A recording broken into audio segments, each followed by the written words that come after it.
Kita lanjutkan kembali pembahasan kita untuk mata kuliah reaktor ini, volume yang kedua. Kita tadi membahas tentang perancangan reaktor ya, bahwa dalam proses perancangan reaktor banyak hal yang harus kita consider ya, banyak hal dalam bentuk persamaan ya. Tadi sudah kita bahas di part yang pertama, performance equation, ini persamaan performa reaktor itu ya, bisa berupa mole balance ya, neraca massa, energi balance ya, kemudian ada stoichiometry, electrode dan seterusnya ya. Nah, kemudian kita akan melihat bagaimana, ini contoh sederhana ya, bagaimana kondisi reaksi ya, kondisi reaksi itu akan berpengaruh kepada jenis reaktornya ya, jenis reaktornya ya. Kemudian ada mass transfer, heat transfer ya. Ini contoh kita lihat reaksi kimia yang sudah kita kenal di kinetika reaksi. Ada reaksi ekso dan endo ya. Ada reaksi yang sifatnya eksotermis, artinya dia melepas panas ya. Jadi ini delta hanya negatif sehingga suhunya cenderung naik ya, suhu cenderung naik ya. Suhunya cenderung naik. Nah, ketika suhunya naik, maka pilihannya adalah kita mau suhu itu kita pertahankan atau dibiarkan naik. Maka pilihannya adalah ekso atau endo ya. Isotermal atau non isotermal ya. Kalau kita kemudian ada batasan-batasan katalis ya, kalau ini dibiarkan naik suhunya, kemudian konversinya berubah, bergeser jadi lebih kecil, katalisnya rusak, maka kita harus pilih yang kondisi isotermal. Kita harus jaga kondisi yang isotermal. Nah, untuk menjaga yang kondisi isotermal ini, suhunya harus tetap, maka diperlukan pendingin ya, cooling water ya. Diperlukan pendingin. Artinya apa? Artinya di reaktor itu terjadi proses transfer panas ya, dari reaktor ke pendingin. Jadi reaktor yang panas yang dilepas oleh reaktor kemudian diterima oleh cooling water. Nah, kondisi ini, reaktor jenis ini disebut reaktor yang non adiabatis. Bentuknya seperti ini ya. Jadi isotermal non adiabatis ya. Ini contohnya, ini ada reaktor pipa yang bekerja secara isotermal ya. Di sini ada pipa, di dalamnya ada katalis ya. Ada katalis. Kemudian di sini ada cooling waternya, ada pendinginnya ya, ada pendinginnya di sini. Pendingin masuk, pendingin keluar ya. Tujuannya apa ya? Tadi biar suhunya konstan. Kenapa kok suhunya konstan? Ya karena ada batasan-batasan konversi maupun katalisnya ya, karena reaksinya yang eksotermis tadi. Nah, bagaimana kalau kemudian katalisnya masih oke, masih bisa bertahan pada suhu yang tinggi? Jadi misalnya reaksi ekso, suhunya naik ya, tapi katalisnya ini bagus, tahan pada suhu tinggi dan konversi tidak berubah signifikan. Jadi kalau begitu dibiarkan saja, tidak perlu dikasih pendingin. Jadi kondisinya non isotermal, eksotermis non isotermal. Maka tidak perlu pendinginan, maka disebut kondisinya adiabatis ya, reaktornya adiabatis. Non isotermal ya, suhunya berubah terus sepanjang reaktor ya. Adiabatis karena tidak ada pendinginan, tidak ada pemanasan ya. Tidak ada pendinginan di sini ya. Tidak ada heat transfernya ya. Jadilah bentuknya seperti ini. Beda kan ya, kita bisa bedakan. Perbedaan jenis reaktor ini konstruksinya ya. konstruksinya, ada pendinginnya di sini tidak ada ya. Ini karena perbedaan tadi, perbedaan reaksinya sama tetapi kondisinya satu isotermal non isotermal. Endotermis juga sama. Endotermis, reaksi endotermis ini berarti suhunya, ini entalpinya kan positif ya, suhunya cenderung turun karena dia menyerap panas, suhunya cenderung turun. Maka pilihannya adalah ya dijaga tetap suhunya atau non iso atau dibiarkan ya. Kalau kita ingin dijaga tetap suhunya maka isotermal. Maka biar suhunya tetap maka dia harus dikasih dengan steam ya, pemanas ya. Maka ini sekali lagi ini adalah reaksinya endotermis tapi reaktornya isotermal non adiabatis. Ada proses perpindahan panas, ada steam yang ditambahkan. Lewat mana? Biasanya ada jaketnya, ada koilnya ya. Cirinya ada jaketnya, ada koilnya. Kalau ada jaketnya, ada koilnya berarti non adiabatis. Atau misalnya dibiarkan turun, jadi suhunya terus turun, turunnya masih dalam suhu yang diizinkan, misalnya katalisnya juga tidak mengalami deaktivasi, kemudian konversinya, selektivitasnya juga tidak turun signifikan. Kalau begitu non isotermal saja, biarkan, nggak usah pakai pemanas, ya. Tidak pakai steam, maka reaktor seperti ini ya kembali menjadi reaktor yang non isotermal adiabatis. Jadi tidak ada steamnya, tidak ada jaketnya, tidak ada koilnya. Nah, kemudian suhunya berubah-ubah sepanjang reaktor. Jadi ini contoh sederhana teman-teman sekalian bagaimana reaktor itu konstruksinya sangat dipengaruhi oleh konstruksinya, juga kondisi reaktornya, suhunya, tekanannya itu dipengaruhi oleh reaksinya, dipengaruhi oleh komponen atau performanya, selectivity-nya, kemudian konversinya, ya, exot atau endotermisnya begitu ya. Tentu saja kalau kita bicara cost, kalau kita bicara biaya itu ada biaya operasi, jadi operating cost ada manufacture ya, ada biaya desainnya ya. Kalau biaya operasinya, ya jelas non isotermal atau non adiabatis ya tentu lebih mahal ya, karena dia harus menambahkan steam, harus menambahkan cooling water. Ini adalah biaya-biaya tambahan yang tidak ada pada reaktor adiabatis ya. Ini lebih mahal tentu saja ya yang non adiabatis. Bagaimana desainnya? Untuk desainnya, biaya desainnya, perancangannya ya lebih mahal non adiabatis karena harus menambahkan jaket ya, harus menambahkan koil ya. Makanya kita ketika mendesain, kalau kita sebagai seorang chemical engineer yang bertanggung jawab untuk perancangan reaktor, maka opsi pertama yang harus dipilih adalah adiabatis, non isotermal adiabatis. Itu harus kita pilih. Kenapa? Lebih murah, biaya desainnya murah, biaya operasinya murah. Cuma pertanyaannya mungkin bisa tidak.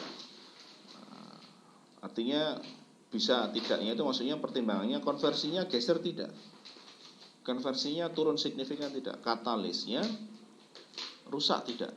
Kalau itu masuk bisa terpenuhi ya kita pilih kondisi yang non isotermal adiabatis.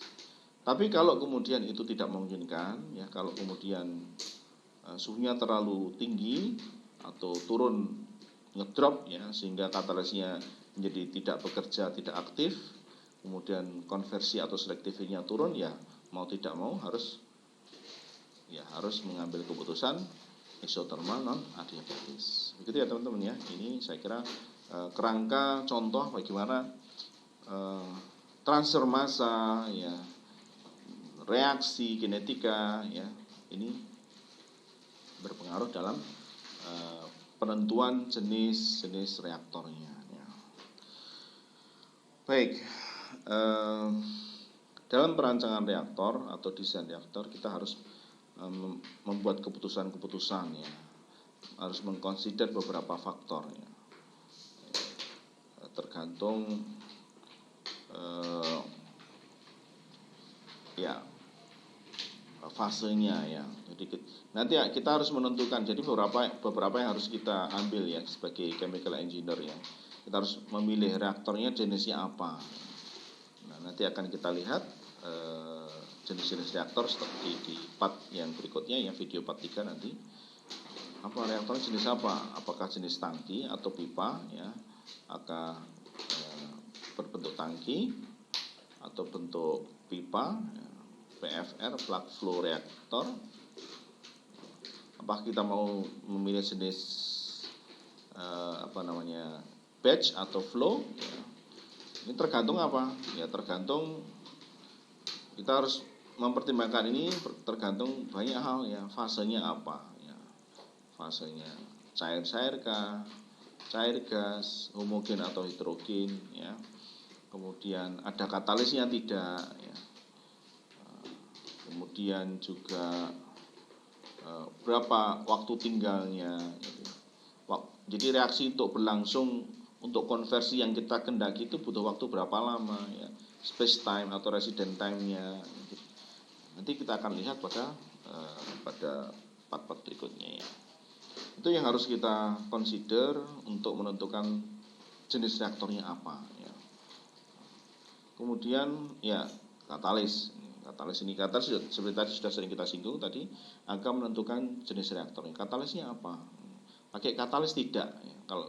Kalau pakai katalis berarti kita pilihannya adalah misalnya fixed bed reaktor atau moving bed reaktor atau packed bed reaktor atau trickle bed, macam-macam nanti tergantung tadi deaktivasinya terjadi tidak, katalisnya bagus tidak, ya. Fasenya gas-gas atau gas cair, ya. Kemudian setelah itu semua kita bisa menentukan jenis reaktornya, kemudian katalisnya kita tentukan, maka kemudian kita menentukan berapa volume reaktornya, berapa diameternya, ya, berapa ketinggiannya, ya. Ini menjadi tugas chemical engineer, ya. Ini tugas chemical engineer, ya. Itu semua harus ditentukan dengan pertimbangan-pertimbangan, ya, termasuk tadi ekonomis dan limbah yang minimal, ya. Operating condition, temperature dan pressure. Nah, ini juga sudah kita singgung di depan juga, ya. Apakah nanti reaksinya itu apakah exo atau endo, reversible atau irreversible, kita harus menentukan. Nah, karena kondisi reaksi yang exo ketika suhunya naik bagaimana, kalau reaksinya endo kalau suhunya naik bagaimana, nah, itu semua harus dipertimbangkan, ya. Jadi kondisi operasi sehingga kita berapa suhunya, tekanannya, sehingga kita bisa mencapai konversi yang dikehendaki, selectivity yang dikehendaki, ya. Fasenya sudah tadi, kemudian treatmentnya atau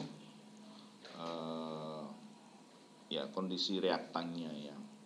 Maksudnya suhu, temperatur. Ini harus kita tentukan. Biasanya kalau kita mendesain reaktor ini, kondisi feed atau reaktan ini menyesuaikan kondisi reaktornya. Jadi maksudnya begini, kalau misalnya kita punya reaktor, ya, reaktor pipa, ya, misalnya kita reaktor pipa, ya, katalisnya misalnya packed bed reaktor. Nah, ini kondisi feed ini atau reaktan ini, ya, ada suhunya, ya, ada tekanannya, ada komposisinya, ya, macam-macam. Nah, ini suhu, tekanan ini kita harus sesuaikan dengan kondisi di reaktornya ini, kondisi di sini, ya, di reaktornya ini. Maksudnya bagaimana, Pak? Jadi begini, kalau kita menghendaki konversi tertentu ya, konversi reaksi tercapai 90% misalnya, pada T tertentu dan P tertentu, maka ketika reaktan ini masuk, ini harus sudah siap. Harus pada suhu dan tekanan di reaktor. Jadi makanya ada namanya pre-treatment ya. Coba kita kembali di sini ya, feed preparation. Termasuk di feed preparation ini adalah persiapan suhu dan tekanan ya, suhu dan tekanan sehingga sesuai dengan reaktornya. Jangan sampai nanti kemudian ketika masuk reaktor baru penyesuaian suhu, penyesuaian tekanan. Nah, karena kalau itu terjadi belum tentu nanti keluar reaktor konversinya sesuai yang kita kehendaki ya. Makanya di antara strategi perancangannya adalah sebelum masuk reaktor kondisi feed ini tekanannya, suhunya ya, ini sudah sesuai dengan kondisi reaktor. Ya ini kita ambil dari ini ya, dari Robin Smith ya, Robin Smith proses desain. Jadi ini beberapa poin penting yang akan dan harus saudara lakukan sebagai chemical engineer dalam mendesain reaktor. Tentukan apakah reaktor jenis apa, pertimbangannya apa, perlu katalis tidak, kalau katalis itu katalisnya apa, kemudian berapa volume reaktornya, diameternya berapa, kondisi operasinya bagaimana, kemudian pengkondisian feednya, itu semua adalah menjadi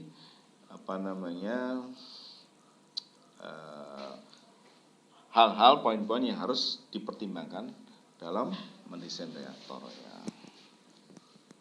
Mudah-mudahan bisa dipahami ya. Baik, nah ada 3 parameter penting untuk kita menilai reaktor ini bagus tidak sih kinerjanya bagus atau tidak. Jadi kondisi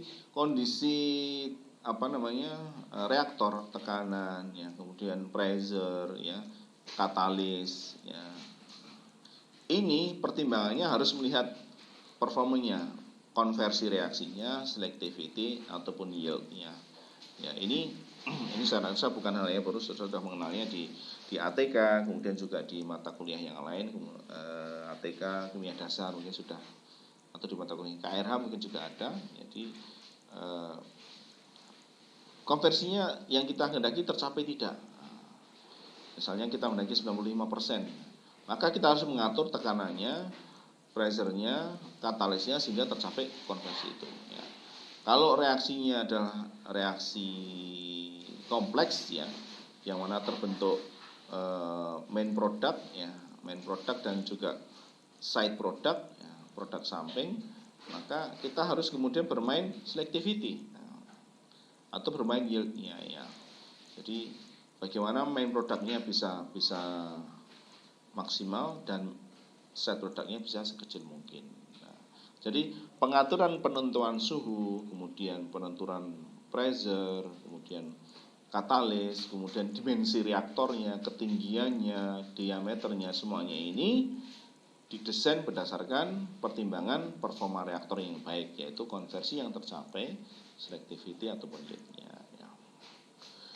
Baik, itu teman-teman, untuk saya rasa cukup untuk part yang kedua ini. Nanti insya Allah selepas ini kita masuk ke jenis-jenis reaktor ya. Mudah-mudahan bisa dipahami. Jika belum jelas silahkan diulang kembali, direview kembali. Jika masih ada yang belum jelas nanti silahkan di komen di YouTube ataupun di grup atau di psikologi.